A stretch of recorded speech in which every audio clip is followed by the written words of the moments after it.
Peggy 3.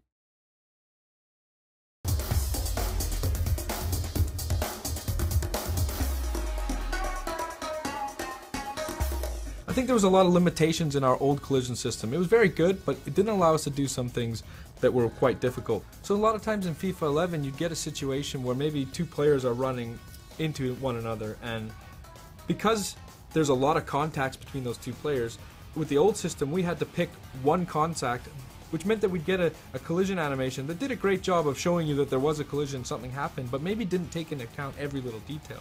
With this year's engine, what you see is when those two players come together, we're resolving for every single collision that happens, and we're really able to preserve the momentum a lot better in the interactions between players.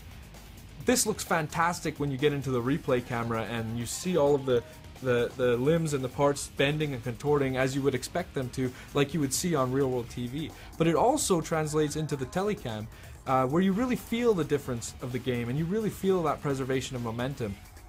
Another benefit that we get is we resolve a lot of our clipping issues in the game this year. In last year's system we didn't actually account for arm collisions at all, and you couldn't really tell in the telecam, but if you went into replay you would notice that arms could sometimes clip through a shoulder or clip through a back of your opponents.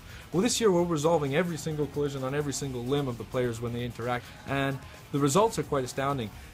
One, you don't actually get the level of clipping that you got in last year's game, but two, you get tons of variety. You don't get these robotic animations in jostling and shielding. You get more of a tussle between the players and a fight for possession that feels more realistic, feels like things that you might see on TV.